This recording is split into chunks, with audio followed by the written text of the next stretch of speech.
5వ అధ్యాయము 5వ వచనాన్ని మాకు భాగం చేసి అందులో 1వ వచనంలో 2 విషయాలు ఉన్నాయి. ఆ 2 విషయాల్లో మొదటి విషయాన్ని చెప్పడం జరిగింది. ఏంటయ్యా మొదటి విషయం అంటే, దేవుడు పిలిచిన వ్యక్తి మాత్రమే ప్రధాన యాజకులుగా ఉండేదానికి అర్హత అనే విషయాన్ని మనం తెలుసుకున్నాం. ఈరోజు 2వ విషయాన్ని అలాగే 3వ విషయాన్ని మనం తెలుసుకోవడానికి ప్రయత్నం చేద్దాం. ఈ 2 విషయాలు కూడా నేను త్వరగానే అర్థమయ్యేదిగా మరి చెప్పేదానికి ప్రయత్నం చేస్తాను. 2వ వచనము 3వ వచనము మనం వివరించుకోవాలి. మొదటి వచనంలో ఇంకొక భాగం ఉంది. ఏంటంటే మనుషులలో నుండి వచ్చినటువంటి వ్యక్తిగా ఉండాలి. దీని అంతటికీ మనం పేరు పెట్టడం జరిగింది. ఏంటంటే యేసుక్రీస్తు ప్రధాన యాజకుడు కన్నా చాలా గొప్ప వ్యక్తి, లేకపోతే శ్రేష్ఠుడు. ఇంకా ఏదైనా మంచికి సంబంధించి ఏ పేరైనా మనం పెట్టుకునేదానికి అవకాశం ఉంటుంది. కాబట్టి మీరు అది గమనించాలి. 1వ వచనం నుంచి 5 వచనాలు మనం టోటల్ గా గమనిద్దాం. చదవండి. ఎబ్రాయిలకు రాయబడినటువంటి పత్రిక.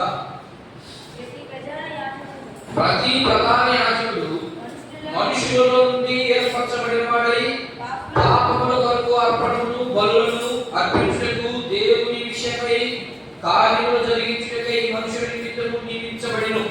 ఇక్కడ 2 విషయాలు కనబడతా ఉన్నాయి. అర్థమైనా? రెండో చదువు. తాను కూడా బలహీనత చేత ఆవరింపబడి ఉన్నందున అతడు ఏమీ తెలియని వారి ఎడల దోవ తప్పిన వారి ఎడలను ప్రేమ చూపగలవాడై ఉన్నాడు. ఆ హేతువు చేత ప్రజల కొరకే అలాగే తన కొరకును పాపముల నిమిత్తము అర్పణము చేయబడిన వాడై ఉన్నాడు. మరియు ఎవడును ఈ ఘనత తనకు తానే వహించుకున్నాడు గాని అహరోను పిలువబడినట్టుగా దేవుని చేత పిలువబడిన వాడై ఈ ఘనత పొందును.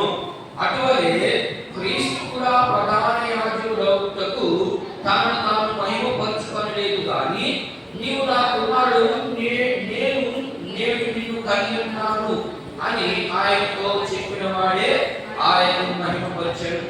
చదవబడినటువంటి వాక్య భాగంలో మనకంత క్లారిటీగా అర్థమయ్యే రీతిగానే బైబిల్ గ్రంథంలో ఉన్నటువంటి మాటల్ని మనం చూస్తా ఉన్నాం. అయితే ఇక్కడ మొదటి విషయం ఏంటంటే, దేవుడు పిలిచిన వ్యక్తి మాత్రమే ప్రధాన యాజకుడుగా ఉండేదానికి ఉండాలి. అంటే దేవుడు పిలిచిన వ్యక్తి మాత్రమే ప్రధాన యాజకుడుగా ఉండాలి. అలా దేవుడు పిలవకుండా తనకు తానే ప్రధాన యాజకుడుగా ఉండాలి అంటే దేవుడు పిలుచుండాలి. రెండవది, మనుషులలో నుండి ఏర్పరచబడే వ్యక్తి అయి ఉండాలి. మనుషులలో నుంచి ఏర్పరచబడిన వ్యక్తి అయి ఉండాలి. ఆ విషయాన్ని అక్కడ ఉన్నటువంటి ప్రజలకి చూపిస్తూ పౌలు గారు లేదా ఈ యొక్క గ్రంథకర్త ఏం చెప్తున్నాడంటే, ఇదిగో మీ ప్రధాన యాజకులు అంత సరైనడు కాదు, కానీ నేను చూపించే ప్రధాన యాజకుడు మాత్రము సరైన వ్యక్తి అని తెలియపరచడానికి వాడికి ఇన్ని విషయాలు చూపిస్తున్నాడు. ఏంటి? ఒక మనిషికి ఎలాంటి క్వాలిటీస్ ఉండాలి, ప్రధాన యాజకుడికి ఎలాంటి క్వాలిటీస్ ఉండాలి, ఆ క్వాలిటీస్ చూపిస్తూ కొన్ని విషయాలు చూపిస్తున్నాడు. మొదటి విషయం ఏం చూపించాడంటే, దేవుడు పిలిచిన వ్యక్తిగా ఉండాలి. దేవుడు పిలిచాడా లేదా? మనం 5వ వచనం చదివాం. అవును కదా? నేను నిన్ను కలిగి ఉన్నాను అనే మాట కనబడతా ఉంది. కాబట్టి దేవుడు పిలిచిన వ్యక్తి యేసుక్రీస్తు ప్రభు. రెండవది, మనుషులలో నుండి వచ్చిన వాడు. మనుషుల నుంచే కార్యం వచ్చింది, కానీ ఇక్కడ ఒక చిన్న సందర్భం జరగాలి. ఈ 2వ విషయాన్ని మనం నేర్చుకోవడానికి ప్రయత్నం చేద్దాం. ఇక్కడ మనుషుల నుండి పిలిచిన వ్యక్తి కాకుండా ఇంకొక వ్యక్తి, దేవుడు పిలవకుండా ఇంకొక వ్యక్తి వస్తే ఏమవుతుందంట నేను చూపించాను. ఏమవుతుందంటే, వేరే కారణంలో కొంతమంది వ్యక్తుల్ని దేవునికి ఇష్టం లేకుండా మనం పనిచేస్తే, దేవునికి వ్యతిరేకంగా మనం పనిచేస్తే మన కుటుంబము పాడైపోద్ది. రెండవది, మనం కూడా పాడైపోతాము. మూడవది, మన కుటుంబంతో పాటు మనకున్నటువంటి బంధుమిత్రులు, రక్త సంబంధికులు అందరూ కూడా ఇబ్బంది పడే అవకాశాలు ఎక్కువగా ఉంటాయి అనేది నేను మొదటి విషయంలో చూపించాను.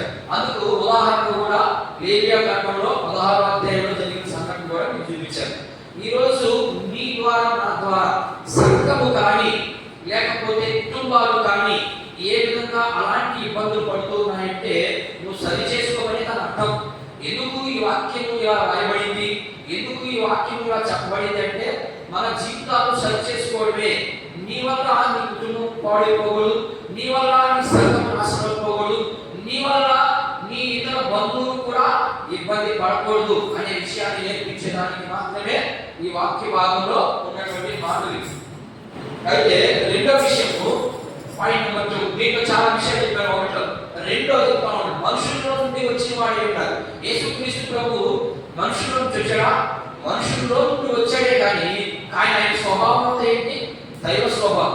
దాని నుంచి ఇప్పుడు ఏం చెప్తాడంటే ఆ విషయం చెప్పాడు, అయ్యా మీరు మనుషుల్లో నుండి వచ్చాడు అనుకుంటున్నారేమో, లేదు ఆయన మనుషుల్లో నుండి రాలేదు. మనుషుల్లో నుండి వస్తే ఆయన ఇశ్రాయేలుకి ప్లస్ యూదులకు మాత్రమే ప్రధాన యాజకుడుగా ఉంటాడు. పర్వాల పరిస్థితి ఏంటి? ఆయన చెప్పాలనుకుంటున్నా, మీరు మనుషుల్లో నుండి వచ్చారనుకుంటున్నారు, మంచిదే. మనుషుల్లో నుండి వస్తే ఇశ్రాయేలుకి యూదులకు మాత్రమే ఆయన ప్రధాన యాజకుడుగా ఉంటాడు. పర్వాల అన్ని జీవుల సంగతి ఏంటి, మా సంగతి ఏంటి అనే విషయాన్ని అక్కడ ప్రశ్నగా లేవనెత్తాడు. సులభంగానే ఎక్కడన్నా నేను అనుకుంటున్నా, మరి మీకు అర్థమవుతుందో లేదు.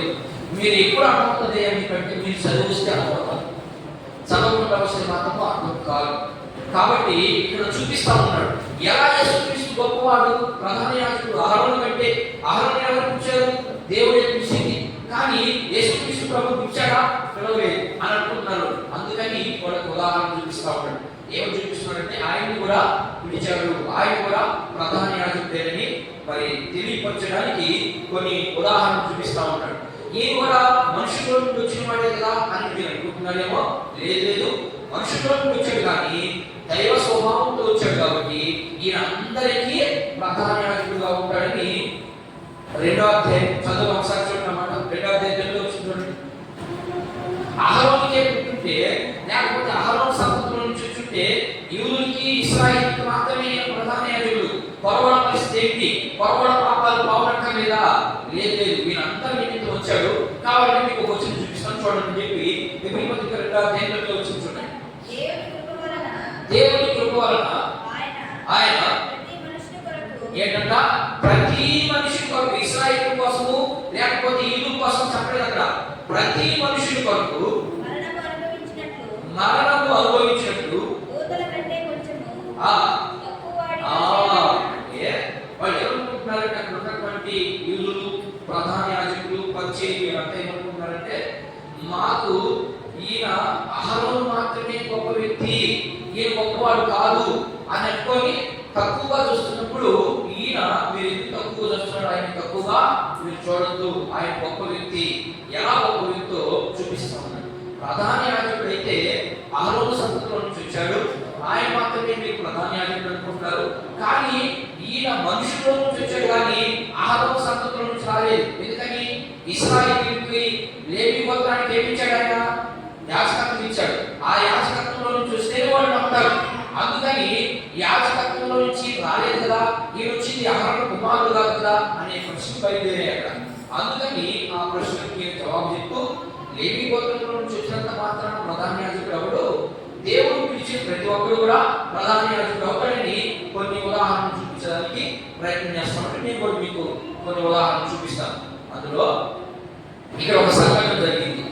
ఎప్పుడు ఈ సంఘటన జరిగింది అంటే 2వ శతాబ్దంలో, క్రీస్తు పుట్టిన తర్వాత 2వ శతాబ్దం అంటే క్రీస్తు శకము 2వ శతాబ్దంలో జరిగింది. ఏంటంటే 2వ శతాబ్దంలో ఆ రాజ్యాన్ని లేకపోతే ఆ భూభాగాన్ని ఎవరు పరిపాలన చేస్తా ఉన్నారంటే సెలూకస్ అనే ఒక చక్రవర్తి లేదా ఒక రాజు, ఆ వ్యక్తి పరిపాలనలో ఆయన కుమారుడైనటువంటి ఆయన కుమారుడి పేరు అడోనికాస్. నేను ఇక్కడ రాస్తా చూడండి. సెలూకస్ కుమారుడు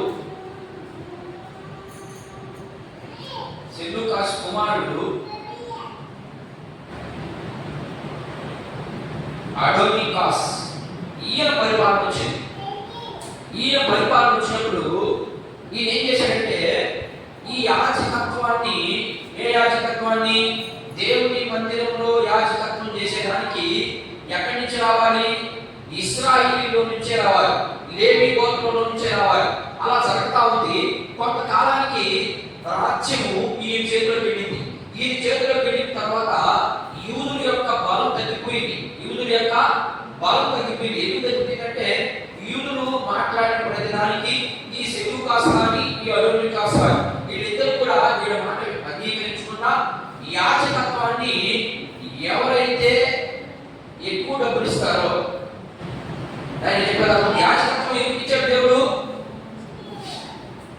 లేవి గోత్రానికి మాత్రమే ఇచ్చాడు. లేవి గోత్రానికి మాత్రమే ఇస్తే ఇప్పుడు ఏం చెప్తున్నాడంటే పౌలు గారు, మీరు యాజకత్వం, మీరు చేసే యాజకత్వము సరైన యాజకత్వము కాదు, నేను చెప్పే వ్యక్తి మంచి వ్యక్తి అని చెప్పడానికి కొన్ని ఉదాహరణలు చూపిస్తా ఉన్నాడు వాళ్ళకి, అక్కడ ఉన్నటువంటి వారికి. ఎప్పుడు ఉదాహరణ చూపిస్తున్నట్టే 2వ శతాబ్దంలో, అంటే యేసుక్రీస్తు ప్రభు ఉన్న కాలంలో 2వ శతాబ్దంలో ప్రమాణం ఇచ్చాడు. ఆ రాజు ఏం చేశాడంటే వాడికి ఇష్టం వచ్చినటువంటి ప్రధాన యాజకులుగా నియమించాడు. లేవి గోత్రంలో కాకుండా వాడికి ఎవరైతే ఇష్టంగా ఉంటాడో, వాడికి ఎవరైతే అనుకూలంగా ఉంటారో వాడిని మందిరంలో పనిచేసేదానికి లేదా ప్రధాన యాజకత్వం చేసేదానికి నియమించేశాడు. అర్థమైందంటున్నారు. నియమించి అర్థమవుతుందా ఉన్నప్పుడు వీళ్ళు ఇష్టం వచ్చినట్లుగా చేస్తా వచ్చారు. యూదులకి అప్పుడంతా బలం లేదంటే యేసుక్రీస్తు ప్రభుని సగం మంది వచ్చేసారు యేసుక్రీస్తు ప్రభు దగ్గరికి. సగం మంది యూద సాంప్రదాయం, అంటే ఈ సాంప్రదాయం అర్థమవుతుంది కదా. ఇక్కడ వినండి, ఇక్కడ 2 భాగాలు ఉన్నాయి యూదుల్లో. ఒకటి క్రైస్తవులకు వచ్చేసరికి సగం మంది మాత్రము ప్రధాన యాజకత్వం దగ్గరే ఉంటాడు, అంటే బలులు అర్పణ దగ్గరే ఉంటారు. అలాంటి వాళ్ళ దగ్గర ఇక్కడ ఈ మాట, ఇగో మీ ప్రధాన యాజకుడు సరైనటువంటి ప్రధాన యాజకుడు కాదు, ఆయన వల్ల మీ పాపాలు పోవు, ఒకవేళ పోయినా తాత్కాలికంగా పోతాయి. ఆ పాపాలు చేయాలంటే అహరోను కుమారుల నుంచే రావాలి. కానీ ఈ సెలూకాస్, ఈ అదోనికాస్ వచ్చినప్పుడు వాడికి ఇష్టం వచ్చిన అందరినీ పెట్టాడు. ఇష్టం వచ్చిన అందరినీ పెడితే మీ పాపాలు పోవు, కానీ నేను చెప్పిన వ్యక్తి కాడికి మీకు వస్తే మీకు ఇక పాపమే ఉండదు అనే విషయాన్ని తెలియజేసేదాన్ని చూపిస్తా ఉన్నాడు.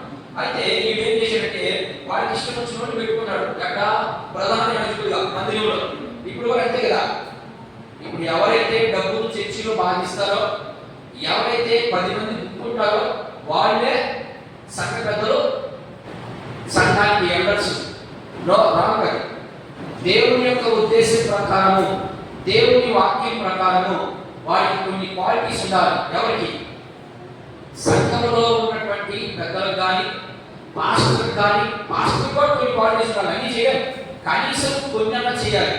సంఘ పెద్దగా ఉన్నటువంటి వాడు పాస్టర్ లేకపోయినా ఉన్న సంఘాన్ని నడిపించే వ్యక్తిగా ఉండాలి. అంత క్వాలిటీ ఉండాలి సంఘ పెద్ద. ఉండాలంటే క్వాలిటీస్ ఈ రోజుల్లో ఏం లేవు. డబ్బులు ఏవైతే మరి ఇస్తారో చర్చి డొనేషన్, వాడు సంఘ పెద్ద. రెండోది, ఎవరైతే 10 మంది గుంపుగా ఉంటారో, ఎందుకని చర్చి మనుషులు కావాలి వాళ్ళు దేవుని రాజ్యాన్ని సిద్ధపరచాలనే ఉద్దేశాలు లేవు, దేవుని రాజ్యానికి తీసుకెళ్ళిపోవాలనే ఉద్దేశాలు లేవు, వాళ్ళకి మనుషులు కావాలి. ఎవరైతే 10 మంది ఎక్కువగా ఉంటారో వాళ్ళు సంఘటన అయిపోతా ఉన్నారు. కానీ ఇక్కడ దేవుని విషయంలో అవన్నీ ఒప్పుకోరు. దేవుడు ఎవరికైతే ఆ క్వాలిటీస్ ఉన్నాయో వారిని మాత్రమే సంఘటనగా నియమించాలని తిమోతి పత్రిక 2 పత్రికల్లోను, తీతు పత్రికలోను, ప్లస్ ఎబ్రీ పత్రికలో కూడా చూపిస్తా ఉన్నాడు. ఆ క్వాలిటీస్ ఉండగలిగిన వాళ్ళకి మాత్రమే ఆ పదవ అప్పగించాలి, లేకపోతే పాస్టరే నడిపించాలి. అర్థమైనా? ఆ క్వాలిటీస్ ఖచ్చితంగా ఉండాలి. అన్ని చేయకపోయినా కొన్ని క్వాలిటీస్ ఉండాలి. ఆ కొన్ని క్వాలిటీస్ కూడా లేకుండా ఇప్పుడు తాగేవాడు పెద్ద అయిపోయాడు, తిరిగిపోతూ పెద్ద అయిపోయాడు, వాడు ఇచ్చరిగా నోరు అదుపు లేకుండా బూతులు మాట్లాడేవాడు సంఘ పెద్ద అయిపోతున్నాడు. ఇదంతా దేవుడు రేపు లెక్కలకు తీసుకొస్తాడు. నియమించేవాడికి లెక్కే, నియమించబడినోడికి లెక్కే. అర్థమైనా? నియమించేదెవరు? పాస్టర్, లేకపోతే సంఘానికి సంబంధించి కొంతమంది పెద్దవాళ్ళు ఏదైనా డబ్బులు పైన తీస్తారు కదా, వాళ్ళు నియమిస్తే వాళ్ళకి తీరుకుంటుంది, నువ్వు నిలబడడానికి నీకు కూడా తీరుకుంటుంది. అవన్నింటినీ తప్పించుకోండి అనే ఈ వాక్యం చూపించేది మనకు. వాటి నుంచి మీరు రేపు దేవుని ఇంట్లో తీర్పులోకి రావద్దు, ఒకవేళ అలా వస్తారేమో జాగ్రత్త పడండి, ఇంకో వాక్యం ఎలా మాట్లాడుతుంది అని నేర్పించేదానికి వాక్యం మనకి. అయితే అలా జరిగింది. ఆ జరిగిన తర్వాత యూదులే చేయలేకపోయినారు వాడిని. ఎవరిని? ఈ సెలూకాస్ అనే వాడిని, లేకపోతే ఈ అలోనికాస్ అనే తన కుమారుని ఏమి చేయలేకపోగా యూదులు మౌనమైపోయారు. ఎందుకంటే వాళ్ళకి అడిగితే వాళ్ళు కూర్చొని చేస్తారు. అందుకని వీళ్ళు గమ్ముగా మౌనంగానే అలా కొనసాగుతా ఉంది. తరువాత కొంతకాలానికి ఈ యొక్క ప్రధాన యాజకత్వము కొత్త నిబంధనలోకి వస్తే, ఇది పాత నిబంధనలో అంటే యేసుక్రీస్తు పుట్టిన తర్వాత ఒక 200 సంవత్సరాల క్రితం జరిగిన సంఘటన ఇది. తరువాత కొంతకాలానికి రాజ్యము ఏది యూదా రాజ్యం కానీ లేకపోతే ఇశ్రాయేలు రాజ్యం అంతా ఏమైపోయింది అంటే రోమీల చేతికి వెళ్ళిపోయింది. మళ్ళా ఎక్కడి నుంచి? ఈ సెలూకాస్, ఇదంతా చరిత్ర కొంచెం ఇబ్బందికరంగా ఉంటుంది మీకు, అయినా కూడా అర్థం చేసుకునే ప్రయత్నం చేయండి. ఈ ఇద్దరు పరిపాలన చేసిన కొంతకాలానికి అలాగే రోమీల చేతికి, తర్వాత గ్రీకుల చేతికి వెళ్ళిపోయింది రాజ్యం. ఈ యూదులు కానీ ఈ మందిర ఆవరణ అంతా కూడా వీళ్ళ దగ్గరికి వెళ్ళిపోయింది. మీకు అర్థమయ్యేదానికి ఒక మాట చూపిస్తాను. యేసుక్రీస్తు ప్రభు పుట్టినప్పుడు మందిరంలో పని ఎవరు జరిగిస్తా ఉన్నారు? మందిరంలో ప్రధాన యాజకత్వం ఎవరు జరిగిస్తా ఉన్నారు? యేసు ప్రభు కూడా పోయి అక్కడ చాలా విషయాలు మాట్లాడాడు, చాలా విషయాలు తిట్టాడు. వాడిని, నా మందిరము దేవుని మందిరం మీరు పాడు చేస్తున్నారు, ఏంటంటే తిట్టారు. అప్పుడు ఈ రోమీలే పరిపాలన చేస్తున్నారు ఆ ప్రాంతాన్నంతటినీ. ఇది ఒక మందిరం పని అంతటిని కూడా ఈ రోమీలే పరిపాలన చేస్తున్నారు. ఆ వ్యక్తి కొన్ని విషయాలు చూద్దాం చూడండి. వాడి పేరు అన్న కయ్యప్ప.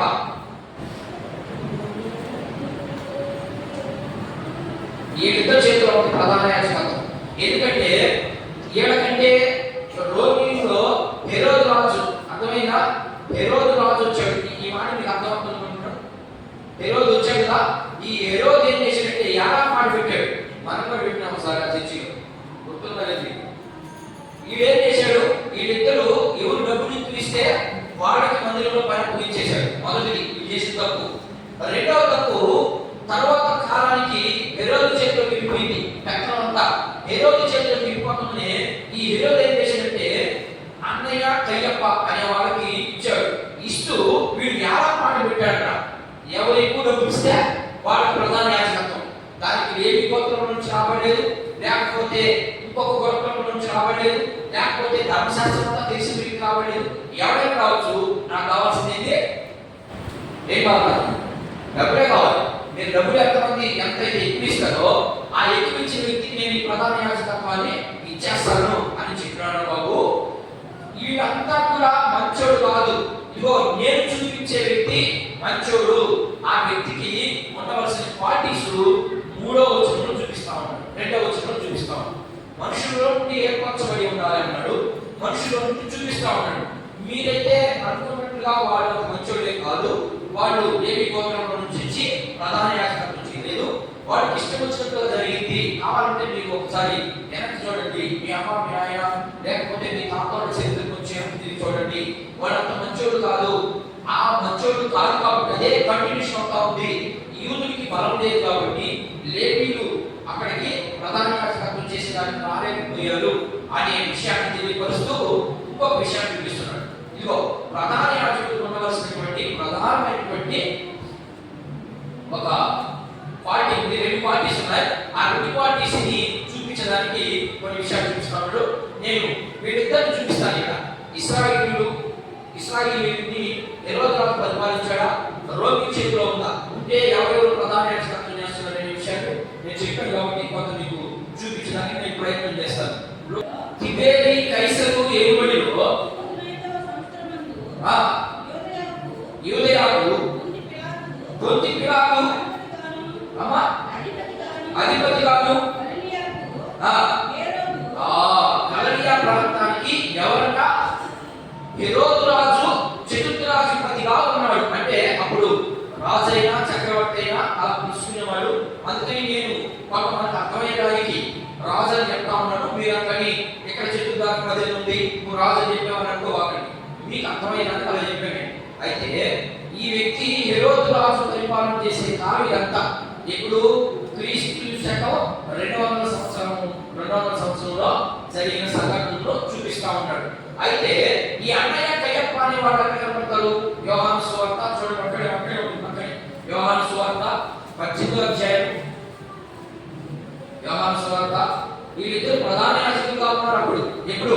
యేసు ప్రభు పుట్టిన తర్వాత 200 సంవత్సరాల క్రితం జరిగిన సంఘటన చూపిస్తా ఉన్నాడు. చదువునే 18వ అధ్యాయం 4 లేకపోతే 23 నుంచి. అందుకు యేసు నేను చదువునే యోహాను సువార్త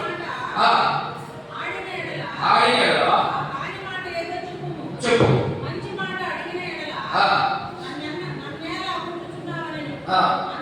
అంతటా అన్న యేసును బంధింపబడినట్లుగానే ప్రధాన యాజకుడైన కయ్యప్ప యొక్కకు పంపెను. ఎంత తీర్పు మీకు! ఆ కయ్యప్ప ప్రధాన యాజకుడుగా ఉన్నాడా లేదనే విషయానికి నేను క్లాసికల్ చూపిస్తున్నాను అంతే. అర్థమైందా? వీళ్ళు ఉన్నారు అప్పుడు. వీళ్ళు ఏం చేశారంటే వాళ్ళకి ఇష్టం వచ్చినట్టుగా జరిగించుకుంటూ వచ్చేసారు. వచ్చేసిన తర్వాత ఇక్కడ యూదులు వాళ్ళకి తిరగబడ్డాక ఇక మౌనం అయిపోయింది. మౌనం అయిపోయి వీళ్ళేదో పని చేసి బతుకుతా ఉన్నారు. వీళ్ళు చేయాల్సిన పని ఏంటి? దేవుని యొక్క అప్పగించిన పని ఏంటి? సంఘములో లేకపోతే ఆ మందిరంలో ప్రధాన యాజకత్వం గౌరవించే పని అడిగి ఈ పనిని ఇప్పుడు ఎవరికి వెళ్ళిపోయింది? వేరే వాళ్ళకి వెళ్ళిపోయింది. వేరే వాళ్ళకి వెళ్ళిపోయింది కాబట్టి వీళ్ళు అయ్యా మేము కదా పని చేయాలి, మాకు కదా పని వారిని వీళ్ళు ఎప్పుడైతే ఆయన అడిగితే వాళ్ళిద్దరే ఏం చేస్తున్నట్టు డబ్బులు అడుగుతున్నారు. డబ్బులు లేకపోయాయి. వీళ్ళకి భూమి స్వాస్థ్యంగా ఇవ్వలేదు దేవుడు. వీళ్ళకి ఆ ప్రధాన యాజకత్వం మాత్రమే ఇచ్చాడు. అందుకని వీళ్ళు ఏం చేశారు? డబ్బులు లేక వీళ్ళు ఏదో కూలి పనులు చేసుకుంటూ డబ్బులు ఎవరైతే ఎక్కువ వేస్తున్నారో వాళ్ళకి ప్రధాన యాజకత్వాన్ని తగలబెట్టేశారు. ఎవరు? హెరోదు రాజు. అక్కడ నుండి ఇప్పుడు చూపిస్తా ఉన్నాడు, ఇదిగో నీ యాజకత్వం అంతా సరైన యాజకత్వం కాదు, నేను చెప్పే వ్యక్తి సరైనటువంటి వ్యక్తి. కావాలంటే మీకు ఆధారాలు చాలా చూపిస్తాను. పాత నిబంధనలో నుంచి ప్రత్యేకని వాళ్ళకి ప్రవక్తలు చెప్పే మాట చాలా శ్రేష్టం. దాన్ని కూడా నేను మీకు చెప్పడానికి ప్రయత్నం చేస్తాను. ఇక్కడ ప్రధాన యాజకుడు ఉండాల్సినటువంటి మొదటి పార్టీ ఏంటి? 2వ వచనంలో చదువులైన 2వ వచనం చూడు.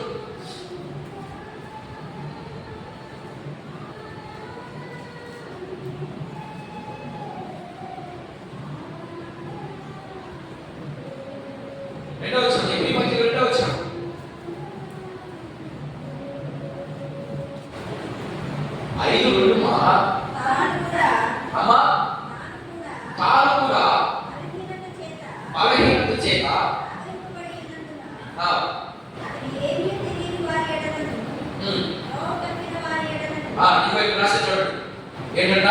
దారి తప్పిన వారికి ఏమన్నారంట? అక్కడ ఇక్కడ 2వ వచనంలో ఏం రాశాడంటే తాను కూడా మనిషే కాబట్టి ఆయన కూడా కొన్ని బలహీనతలు ఉంటాయి. ఎవరికి?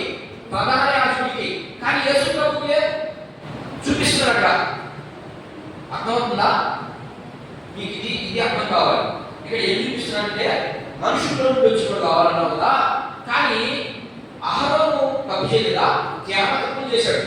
కానీ యేసుక్రీస్తు ప్రభు తప్పు చేయలేదు. ఎందుకంటే మీరైతే మనుషుల్లో నుండి వచ్చారనుకుంటున్నారు.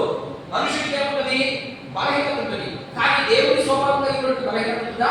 ఉండదు. అందుకని మా వ్యక్తి, నేను చెప్పే వ్యక్తి గొప్పవాడు. ఇప్పుడు అర్థమవుతుందా? అహరోను చేస్తా ఉన్నాడు. అహరోను బలహీనత చేస్తున్నాడు.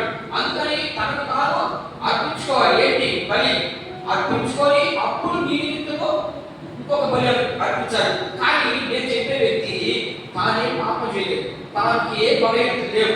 ఎందుకంటే ఆయన ఉండాల్సినటువంటి మొదటి క్వాలిటీస్ దారి తప్పిన వారికి లేకపోతే త్రోవ తప్పిన వారికి ఏం చూపించే వ్యక్తిగా ఉండాలి? ప్రేమ చూపించే వ్యక్తిగా ఉండాలి. ప్రధాన యాజకుడికి ప్రధానంగా 2 ముఖ్యమైన విషయాలు ఉన్నాయి. ఈ రెండు విషయాలు, ఈ రెండింటిలో ఇంకా 2 అర్థం ఉందా? ప్రధాన యాజకుడికి ముఖ్యంగా ఒక విషయం, ఈ విషయంలో ప్రేమ చూపించాలి. ఈ ప్రేమ చూపించే విషయంలో 2 విషయాలు అర్థం కావాలి. ఒకటి, దారి తప్పిన వారిని ప్రేమిస్తూ వారిని స్వీకరించుకోవాలి. రెండోది, అహంకారంగా దారి తప్పినటువంటి వారు కొద్దిమంది ఉంటారు. చెప్తా ఉన్న వాళ్ళకి ఏమి వినరు, పరిశుద్ధులు జరిగిస్తాం. అలాంటి వారికి కఠినంగా శిక్ష వేయించి అప్పుడు మళ్ళా దేవుని మందిరంలోకి లేకపోతే వాడికి ప్రధాన యాజకంగా ఉండేదానికి ఉంటుంది. అందుకని దారి తప్పిన ఎవరికి దారి తప్పిన చూద్దాం. 2 వచనాలు చదివి మనం ముగించుకోవడానికి ప్రయత్నం చేద్దాం. చూడండి, సంఖ్యాకాండం 15వ అధ్యాయం. 28 వచ్చిన చూడండి. దారి తప్పినోడు ఎలా ఉంటాడో చూద్దాం.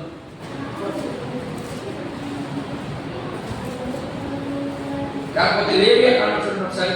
లేవియా కాండం 4వ అధ్యాయం చూడండి.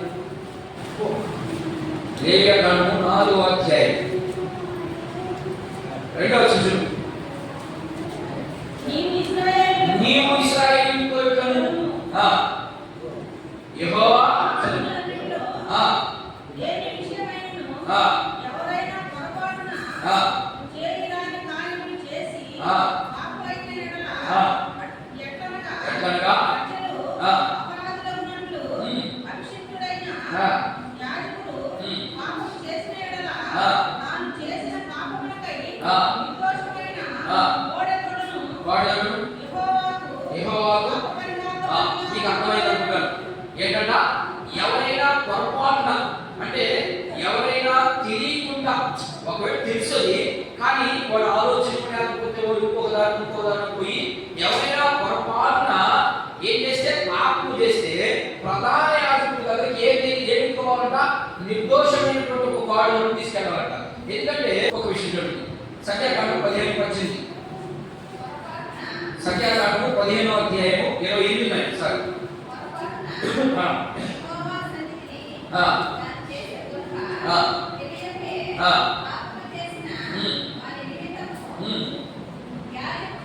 చాలు ఏంటంటే పొరపాటున అంటున్నాడు, అంటే తెలిసి కాదు. ఇక్కడ పొరపాటున ఏదైనా జరిగితే ఎక్కడికి వెళ్ళాలంట, యాజకుడి దగ్గరికి వెళ్ళాలి. యాజకుడు మాత్రమే దాన్ని ఆ పొరపాటుని దేవుడి దగ్గర మధ్యవర్తి అన్నమాట. ఎవరు మా ప్రధాన యాజకుడు మధ్యవర్తి. అయ్యా ఇదిగో నీ బిడ్డ ఏదో పొరపాటు జరిగించాడు, ఇప్పుడు ఇశ్రాయేలుకి యూదునికి మధ్యవర్తి ఎవరు? ప్రధాన యాజకుడు లేదా? దేవుడి మందిరంలోకి వెళ్ళాలి అంటే నేను చెప్పేది మీకు అర్థమైనట్లేదా? మందిరం పాపం దాని ఇప్పుడు బైబిల్ అంతా చెప్పేది ఏంటంటే పాపమే. ఈ పాపాన్ని బాగుండడానికి మార్గాలు పాత నిబంధనలు ఎలా ఉన్నాయి, పాత నిబంధనల నుంచి కొత్త నిబంధనలు ఎలా ఏర్పడుతున్నాడు అనేది తెలియపరచలేదు బైబిల్. అర్థమైనా? పాత నిబంధన అంతా ఏ కరెక్ట్గా ఉంది అంటే బలిస్తే పాపం బాగుంది కానీ సంవత్సరం లాగే, కానీ ఇప్పుడు కంప్లీట్ గా పోయింది, ఇక నీకు పాపమే లేదు. అర్థమైనా? దాన్ని చూపిస్తున్నాడు వాడికి. ఎందుకని?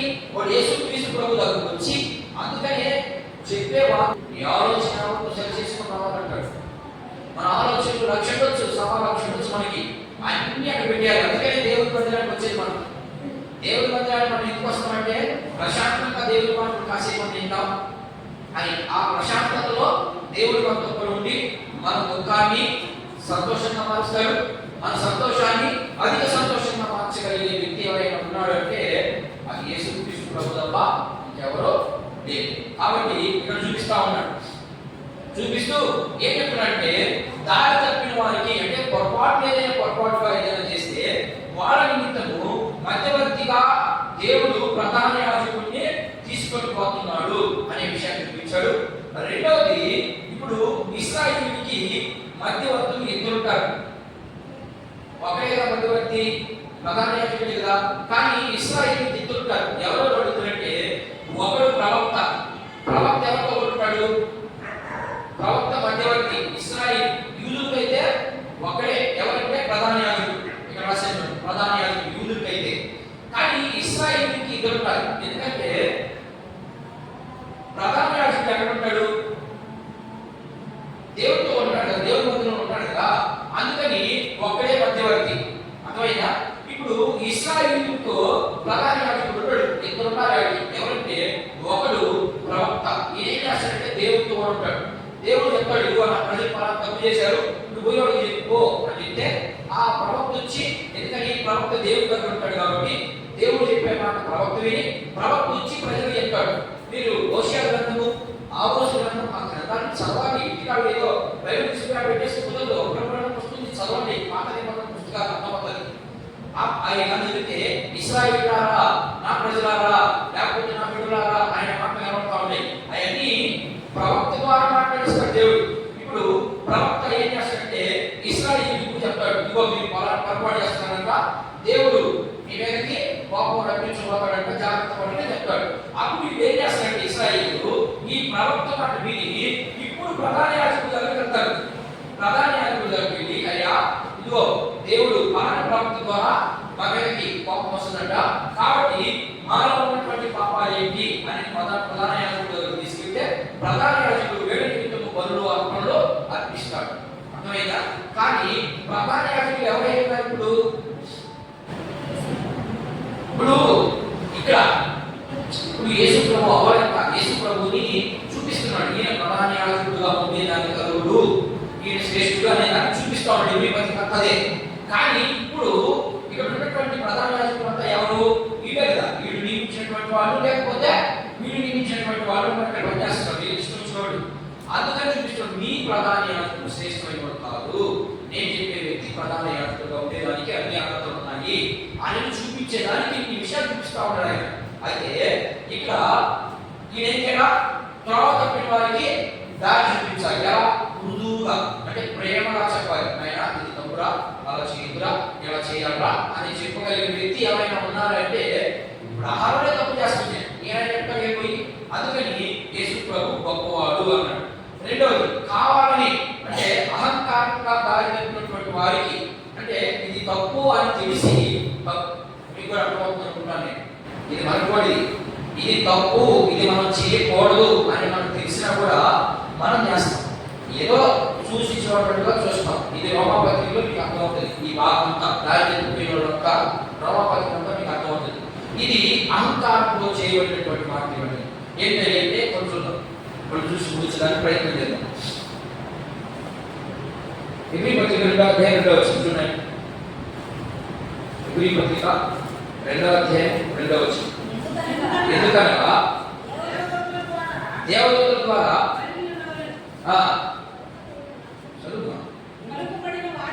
పలుకబడిన వాక్యము స్థిరపరచబడినందున ప్రతి అతిక్రమమును అవిధేయతను న్యాయమైన ప్రతిఫలము పొంది ఉండగా ఇంత గొప్ప రక్షణ మనము నిర్లక్ష్యం చేసిన ఈ రోజు తప్పించుకుందాం. ఇది మనం కూడా ఏం చెప్తున్నాడంటే,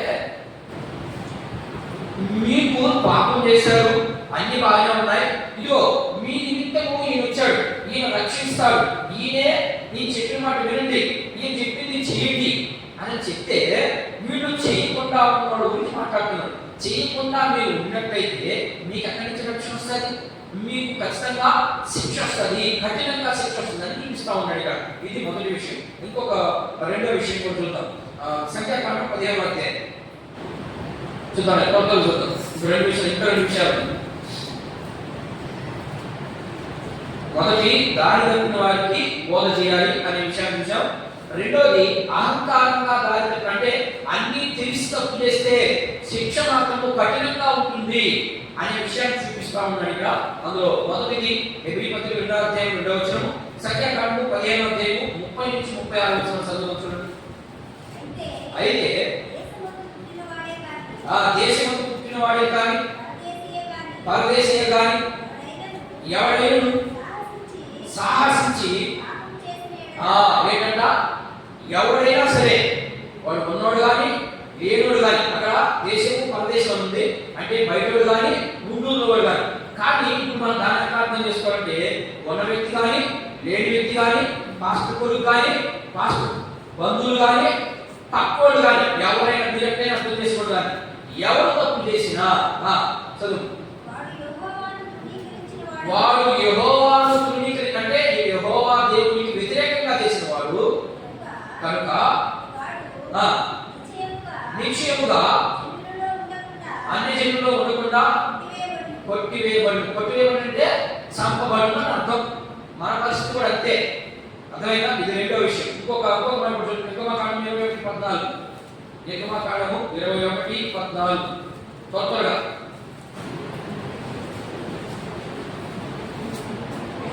అయితే అప్పుడు తన పొరుగువాడి మీద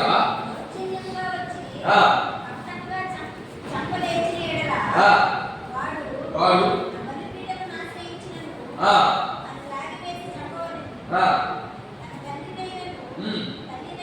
మీరంతా చదివేదానికి ప్రయత్నం చేయండి. ద్వితీయోపదేశకాండం 17వ అధ్యాయం చూడండి. అంత శిక్షలో తెలిసి పాపం చేస్తే పాత నిబంధన ఏం లేదు అయిపోయింది అనుకుంటున్నారేమో. లేదు లేదు, పాత నిబంధన ఇప్పుడు మూయబడలేదు. దాన్ని ఎందుకు బైబిల్ గ్రంథంలో పెట్టాడంటే, ఇదిగో మీరు పొరపాటు చేస్తున్నారా, కొత్త నిబంధన యేసుక్రీస్తు ప్రభు క్షమిస్తాడు అనుకుంటున్నారేమో. లేదు లేదు, ఇదిగో గోడ ఉంది ఇక్కడ మీకు. వెంటనే ఇదిగో ఈ మాటలున్న ఈ రోజు గమనించండి చెప్పి పెట్టి మనకు నేర్పిస్తా ఉన్నాడు. అయినా కూడా మనకు అర్థం కాలేదు అంటే మనం ఎంత భయంకర స్థితిలో ఉన్నామో మనం ఒకసారి అర్థం చేసుకునే ప్రయత్నం చేయాలి. చదువురైన మాట చదువు. ద్వితీయోపదేశకాండము 17:12-13. మరియు ఎవడైనా ఏంటంట మూర్ఖించి నీ దేవుడైన యెహోవాకు పరిచర్య చేయుటకు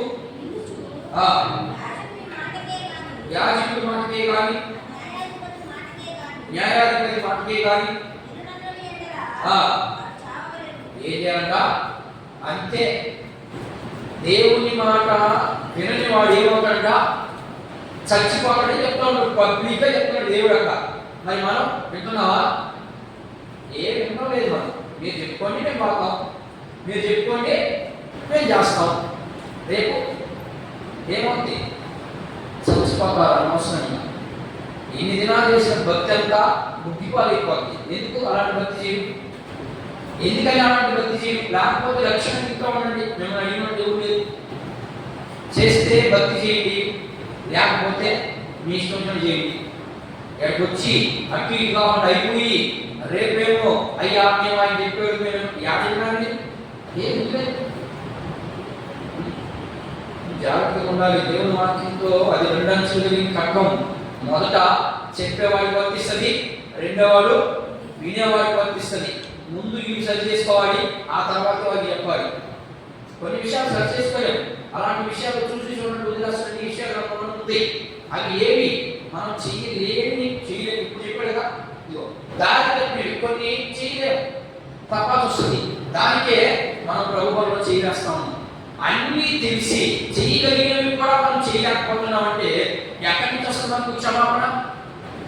ఏమ్మా చేయగలిగినవి రెండు చెప్పండి, చేయగలిగినవి రెండు చెప్పండి. చేయలేని క్షమాపణ లేదు. 5 వర్షాల పక్కన చేయగలిగిన రెండు చెప్పండి. దేవుని విషయంలో చెప్పలేదా? దేవుని విషయంలో మనం చేయగలిగినవి చెప్పలేమ్మా?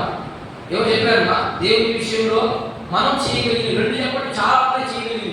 నేను రెండు మాత్రమే అడిగాను, చెప్పండి. రెండు దేవునికి నచ్చేవి, దేవుడికి మెచ్చేవి రెండు ఉన్నాయి. ఏంటవి? పాత నిబంధనలు మొదటి మణించి ఉన్నాయి. అన్ని నేను చెప్తే మీరు రాలేదు చర్చికి. రేపు నుంచి నేను చెప్పాను మీరు ఏం చర్చికి రాదు కదా. ఇప్పటికే సగం ఎంత అయిపోయింది. 1 2 3 4 అంతా 7 మంది 8 మంది 30 మంది ఉన్న సంఘం ఏమైపోయింది? 8 మందికి వచ్చేసింది. ఇక ఆ ఒక్కరు కూడా పోతారు. కానీ మందిని చూడండి, దేవుడు ఏం చూస్తాడు? ఏమ్మా ఆహారం తిన్నాడు మొత్తం. ఏ హోటల్కి పోతాను నేను చెప్పండి? హోటల్కి పోతాను. ఉదాహరణకి నేను ఆప్త వాక్యం ఏమి లేదు, ఎందుకంటే మీకు ఇది తెలియాలి. ఆ చర్చిలో 150 మంది ఒక్కరు కూడా పర్వాలేదు కాదు. ఆ చర్చిలో 5 మంది వాళ్ళ కష్టం ఒకరిని ఒకరు. ఎందుకని? వాడు దేవుడి మాట వింటాడు కాబట్టి 5 మంది అయ్యారు. దేవుడి మాట విన్నోళ్ళు 100 మంది ఉంటారు. గుంపు ఎక్కువ. అర్థమైందా? మంచి మనుషులు ఎక్కువైపోతే ఏమవుతుంది? వాక్యం తక్కువైపోతుంది. అలా అయిపోతుంది మీ బతుకు. రేపు అలా అవ్వకూడదని నా బాధ. అర్థమైందా? జాగ్రత్తగా ఉండండి. మనం చేయగలిగినవి చాలా ఉన్నాయి. దేవుని సన్నిధికి చేయలేము. దేవుని సన్నిధి రాలేము ముందుగా. మరి ఏమి ఏం చేస్తున్నాం? 7 గంటలకి శిక్ష చెప్పాను. కనీసం 7:30 గంటలు వస్తుంది అనుకుంటే 8 గంటలకు దేవుడు ఆడుతున్నాను. మనకు అర్థమైంది అక్కడే మన భక్తి. అది చేయగలిగినది. అన్ని పనులు పక్క పెట్టి నేను కరెక్ట్గా 9:30 వదిలేస్తున్నాను. మనం మీరు ఇంకేంటి మనం చేసే భక్తి? ఇంకేంటి మనం దేవునికి ఇష్టంగా ఉండే భక్తి? చేయగలిగినవి. ఇప్పుడు చేయలేము, ఇబ్బంది రానే చేయలేము. నేనేమన్నా నా బాడీ నేను చెప్పుకుంటూ పోతా ఉన్నా, మీ బాడీ మీరు చెప్పుకోవాలి, మీ బోలా నాకు ఉంటుంది. సరే నేను ఇంకా ప్రధాన యాజకుడు 3వ వచ్చింది. 3వ వచ్చింది చేసినా చేయకపోయినా నా పని నేను చెప్పాలి కాబట్టి నేను చెప్పుకుంటూ వెళ్ళిపోతాను. నాకేం సంబంధం లేదు. నేను చెప్పడమే నా డ్యూటీ. నీకు ఎందుకురా నువ్వు చెప్పరా నోరు మూసుకొని అంటాడు. అర్థమైనా కూడా వచ్చిన విషయం చూడండి. బలులు అర్పణలు అదే కదా, బలి అర్పణ ఎంత చదువుమా.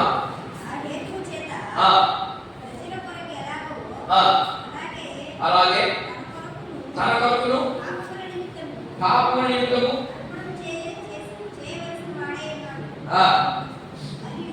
మరియు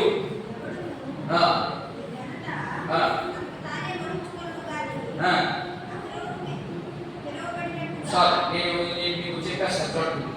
ఇశ్రాయేలీయులకు దృఢంగా చెప్పాను కదా, ఒక వ్యక్తి ప్రవక్తగా ఉంటాడు, రెండో వ్యక్తి యాజకత్వం చేస్తూ ఉంటాడు. యాజకత్వం చేయబడినటువంటి వ్యక్తి పరిశుద్ధ స్థలంలోకి వెళ్ళినప్పుడు అక్కడ ఎవరెవరు ఉంటారు పరిశుద్ధ స్థలంలో? యెషయా గ్రంథం 6వ అధ్యాయం ఒకసారి. అక్కడ 2 దినుములు 2 శరాబులు మధ్యలో ఉంటాడు. చదువుదాం ఆ మాట. యెషయా గ్రంథం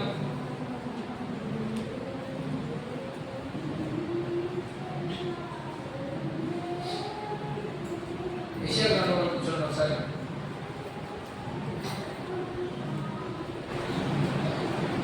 తప్పలేదా?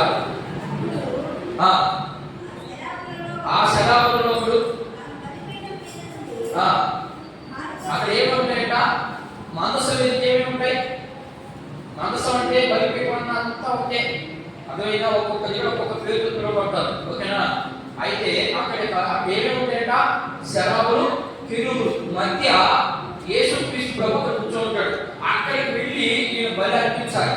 బలి అర్పించినప్పుడు ఆ యొక్క బలి దేవుడు స్వీకరించినప్పుడు, దేవుడు స్వీకరించి ఆ యొక్క బలి తీసుకొచ్చి మరలా వాడి మీద చదివినప్పుడు వాళ్ళు ఏమవుతారు?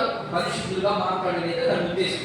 కానీ ఇక్కడ ప్రధాన యాజకుడు ఆయన కూడా బలహీనతే. అందుకని ఈ హేతు చేత, అంటే ఏ హేతు అంటే కారణం ఏంటంటే నువ్వు కూడా మనిషివే కాబట్టి నీకు కొన్ని బలహీనతలు ఉంటాయి కాబట్టి ముందు నీ నిమిత్తము బలి అర్పించి ఆ తర్వాత ఏ నిమిత్తమైనా అర్పించాలి. కానీ నేను చెప్పే వ్యక్తి బలి అర్పించిన అవసరం లేదు. తనకు తాను ఏదైనా చేసుకోగలిగినటువంటి గొప్ప వ్యక్తి నా ప్రధాన యాజకుడని ఎబ్రీ పత్రిక 1వ అధ్యాయంలో చూడండి. ప్రధాన యాజకుడు బలి అర్పించేటప్పుడు ఏం చేయాలో ఎలా చేయాలో చూడండి. చూడు ఎబ్రీ పత్రిక 1:2 కుమారుని ద్వారా మనతో మాట్లాడి ఆయన ఏం చేశాడంట? కుమారుని వారసుడు సమస్తానికి, ప్రతి దానికి వారసుడు. అక్కడి వారసుడు అంటే ఆయన ముఖ్యుడు కొడుకు అనుకోబాకండి. వారసుడు అంటే అక్కనుకోబాకండి. ఇది మొదటి విషయం. 8వ అధ్యాయం 3a భాగం. ఎబ్రీ పత్రిక 8వ అధ్యాయము 3వ వచనము ఏ భాగం చూడండి ఒకసారి. 3వ అధ్యాయం ఒకసారి 8వ అధ్యాయము 3వ వచనము ఏ భాగం 3a. ప్రతి ప్రధాన యాజకుడు అర్పణలను బలులను అర్పించుటకు నియమింపబడి, అందుచేత అర్పించుటకు ఈయనకు అవశ్యమే. ఆయనకి ఏమీ లేదు తప్పు. ప్రతి ప్రధాన యాజకుడు ఏం చేయాలంట? బలి అర్పించుకొని రావాలి. కానీ ఇది లేదది. అదే చూపిస్తాం. ఇప్పుడు 9వ అధ్యాయం వచ్చింది. 9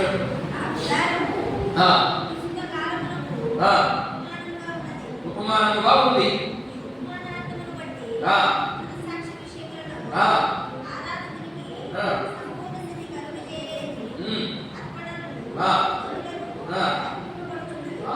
ఏంటంటే ఇక్కడ అవి సంపూర్ణంగా ఆయనకి ఉన్నాయి అనే విషయాన్ని కూడా తెలియజేస్తా ఉన్నాను. లేకపోతే అహరోను తప్పు చేశాడు అని చెప్పాను కదా, ఏం తప్పు చేసి కూర్చున్నాం. నిర్గమకాండం 30వ అధ్యాయం కొన్ని విషయాలు చూద్దాం. యేసుక్రీస్తు ప్రభు తప్పు చేయలేదని చూపించుకుంటూ వచ్చాడు. ఇప్పుడు వాళ్ళు ఏమంటారంటే లేదు మా అహరోను అంటున్నాడు కాదు, అహరోను కుమారుడు అంటున్నాడు కాదు అన్నప్పుడు మళ్ళా ఇక్కడ కొన్ని మాటలు చూపిస్తా ఉన్నాడు. చూద్దాం. నిర్గమకాండము 30వ అధ్యాయం 7-8. 30వ అధ్యాయం 7-8 రెండు విషయాలు చెప్తాను. అమ్మా, అహరోను ప్రతి దినము దాని మీద పరిమళ ద్రవ్యములను ధూపమును వేవలను వేవలి అతడు ప్రతి దీపమును ప్రతి దీపమును చక్కపరచునప్పుడు చక్కపరచునప్పుడు దాని మీద దాని మీద ఆ ఆ ధూపము వేవలను ధూపము వేవలి మరియు సాయంకాలమందు సాయంకాలమందు అహరోను ప్రతి దీపములను ప్రతి దీపమును వెలిగించినప్పుడు వెలిగించినప్పుడు దాని మీద ధూపము వేవలి అది అది మీ తరములన్నిటికీ యెహోవా సన్నిధి నిత్యమైన ధూపం. ఇది రెండో విషయం. ఇంకా వేరే కారణం చూడండి, నేను ఒకసారి చూడండి. 10వ వచనం చదువుమా. నేను అదే 10వ వచనం చదువు. మరియు అహరోను సంవత్సరమునకు ఒకసారి ప్రాయశ్చిత్తమైన పాప పరిహారార్థ బలి రక్తం వలన దాని కొమ్ముల నిమిత్తము ప్రాయశ్చిత్తము చేయబడి మీ తరతరములకు సంవత్సరములకు ఒకసారి దాని నిమిత్తము ప్రాయశ్చిత్తము చేయబడి అది యెహోవాకు అతి పరిశుద్ధమైనది. చూడండి, ఏం చేస్తుందిగా సంవత్సరానికి ఒకసారి నీకు పాపం పోయేది, కానీ మా దేవుని దగ్గరికి వచ్చి నువ్వు విశ్వసించదా ఎప్పుడంటే నీ పాపం కాదు. ఎందుకు ఇలాంటి వ్యక్తి గురించి మళ్ళా ఎక్కడాలనుకుంటారు మీరు? ఎందుకు కొన్ని శ్రమలు వచ్చాయినా, కొంత కష్టం వచ్చిందనా, లేకపోతే ఇంకేదైనా వచ్చిందనా? వెళ్ళొద్దు. ఆయన దగ్గరికి పోతే సంవత్సరానికి ఒకసారి మీరు ఏం చేయాలా? బలిపోవాలి. కానీ నేను చూపించే వ్యక్తి దగ్గరికి వస్తే మీరు ఒకసారి మీరు బలి చేయబడలేదు, అర్పణ చేయబడలేదు, ఆహారం కాబడలేదు, ఇంకొక పడలేదు. మీరు డైరెక్ట్ గా వచ్చి దేవుని దగ్గర మీరు ఒప్పుకొని విడిచిపెట్టినట్లయితే మీకు ఎలాంటి ఇబ్బందులు ఉండవు. మీకు అంతా కూడా మీ మీద ఉన్నటువంటి పాపం అంతా కూడా పరిశుద్ధమవుతుంది. అది యెహోవాకు ఏమైందంట? యెహోవాకు ఏమైందంటే పరిశుద్ధమైంది. మీరు పరిశుద్ధంగా ఉన్నారనేదే దేవుని యొక్క ఉద్దేశం.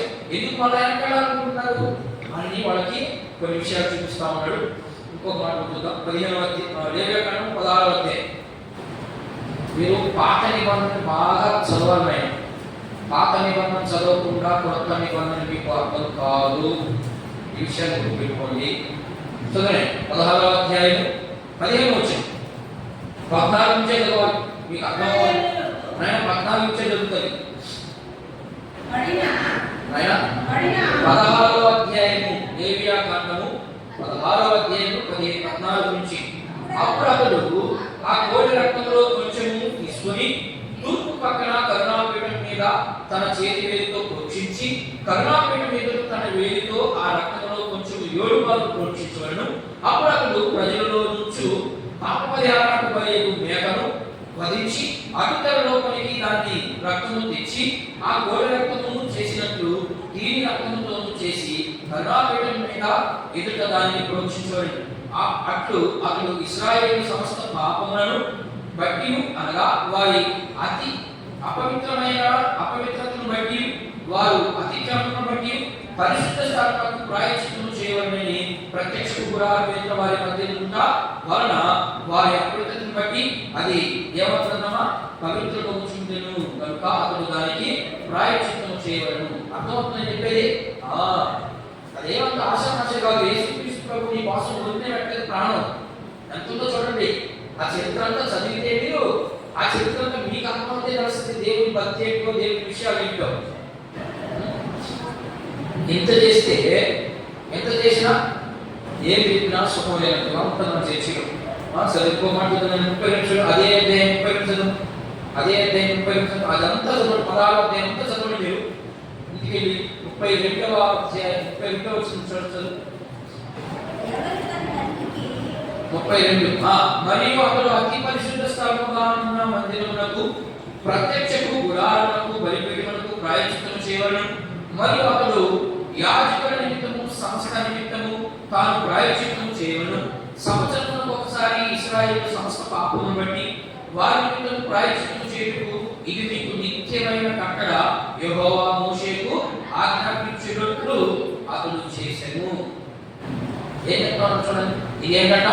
సంవత్సరానికి ఒకసారి ఇది నిత్యమైన కట్టడి. మనకు నిత్యమైన కట్టడి ఏంటి?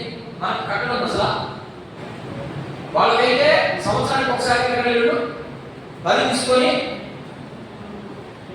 దేవాలయం దగ్గరికి వెళ్ళాలి. మరి మనకి ఏం లేవు.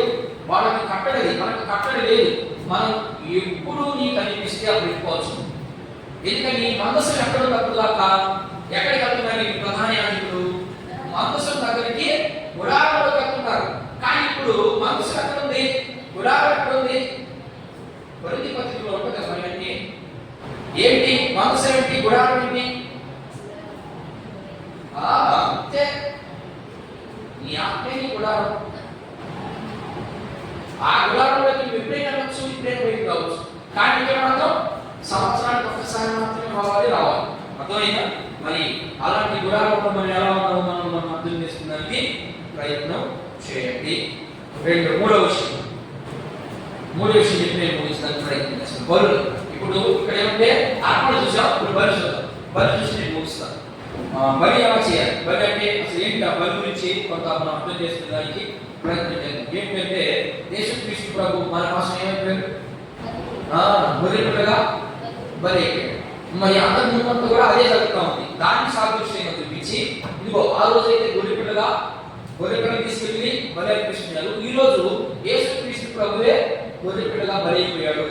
అందుకని ఆయన అన్ని అధికారాలు ఉన్నాయి, ఆయన ప్రధాన యాజకుడిగా ఉండేదానికి అర్హతలు ఉన్నాయి అని యేసుక్రీస్తు ప్రభు గురించి గొప్పతనాన్ని చూపిస్తూ అపోస్తలుల కార్యక్రమంలో మాట్లాడతాడు. ఒకసారి 10:36 చూడండి. 10:36 చూడండి.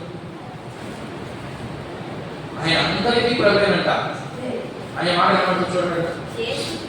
యేసుక్రీస్తు అందరికీ ప్రభువే. ఆయన యూదులకి ఇశ్రాయేలుకి మాత్రమే కాదు, అన్ని యూదులు కూడా ప్రభువే.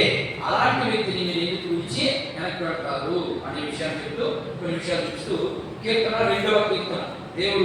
దేవుని యొక్క ప్రణాళిక ఈ వ్యక్తి ఉన్నాడు, ఈయనే మెస్సియా, ఈయనే దేవుని కుమారుడు చూపించడానికి కొన్ని మాటలు చూపిస్తున్నాం. చదువు 2వ అధ్యాయం 7వ వచనం. కీర్తన గ్రంథము 2వ కీర్తన 7.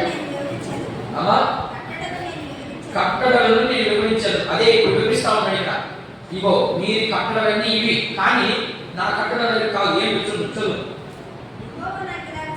యెహోవా నాకు ఇలా సెలవిచ్చును, నీవు నా కుమారుడు, నేను నిన్ను కనియను అని చెప్పాడు. ఇంకెవరికైనా చెప్పాడా? చూపిస్తున్నటువంటి ఇదిగో యేసుక్రీస్తు ప్రభు చూపించి వీరికంటే ముందు చాలా మంది వచ్చారు కదా ప్రధాన యాజకులు, ఎవరినైనా కూడా నా కుమారుని చెప్పాడా?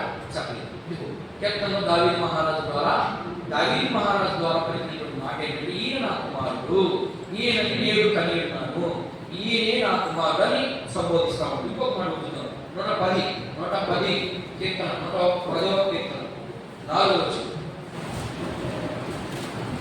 అలాగే 2వ కీర్తన 7వ వచనం చదవండి. భాష మెల్కీసెదెకు క్రమం చొప్పున నీవు నిరంతరము యాజకుడై